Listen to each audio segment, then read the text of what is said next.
Shalom Bapak Ibu, Saudara-saudariku yang terkasih dalam Kristus. Tema renungan kita hari ini adalah Kerajaan Allah. Adapun perikop bacaan Injil yang akan kita renungkan pada hari ini 29 Januari 2021 diambil dari perikopa Injil Markus pasal 4 ayat 26 sampai 34. Saya berharap kita semua membaca perikopa ini. Bapak Ibu Saudara-saudariku yang terkasih dalam Yesus Kristus, di antara tokoh-tokoh dalam kitab suci yang terkenal, salah satu yang saya sangat kagumi adalah Samuel.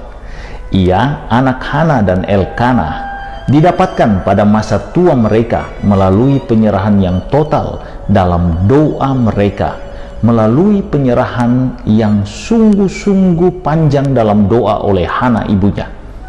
Ia diserahkan kemudian kepada Imam Eli di Silo untuk dibimbing sebagai koster dan menjadi besar di mata orang Israel karena Allah mau berbicara melalui dirinya.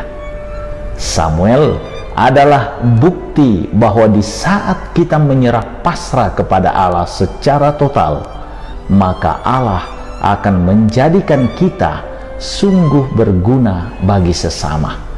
Dalam penyerahan dan kepasrahan kepada Allah, justru Samuel memperoleh kebesaran dan kejayaannya. Samuel lah yang berseru, "Berbicaralah, sebab hambamu ini mendengar." 1 Samuel pasal 3 ayat 10. Bapak Ibu Saudara-saudariku yang terkasih dalam Yesus Kristus, hari ini bacaan Injil berisi ajaran Yesus tentang kerajaan Allah yang menekankan perkembangan dan berlipat gandanya benih dan biji sesawi yang kecil. Benih yang kecil harus rela ditanam, terbenam di dalam tanah, tersembunyi dan menyatu dengan bumi guna tumbuh dan menjadi besar dan tampak. Pertumbuhan benih itu terjadi dalam senyap, sebuah misteri yang tak mungkin tanpa campur tangan yang kuasa atau yang ilahi. Inilah kerajaan Allah yang muncul dalam keheningan dan ketenangan. Tidak seorang pun menyadarinya. Kerja kerajaan Allah adalah saat Allah sendiri meraja, yakni saat Allah sendiri main peran utama di dalamnya dan menumbuh kembangkannya. Kerja dan kehadiran kerajaan Allah itu nyata dalam kehidupan kita, seperti pertumbuhan benih dan apa saja di bumi kita ini. Kita diminta untuk peka memperhatikan kehadiran kerajaan Allah dalam hidup kita. Bapak Ibu Saudara-saudariku yang terkasih dalam Yesus Kristus, Yesus sengaja menceritakan perumpamaan seperti ini kepada para muridnya, termasuk kepada kita semua, agar kita sadar bahwa Allah itu ada dan hadir nyata dalam dunia kita ini. Dia yang mengatur dan menjadikan segalanya hingga sekarang ini.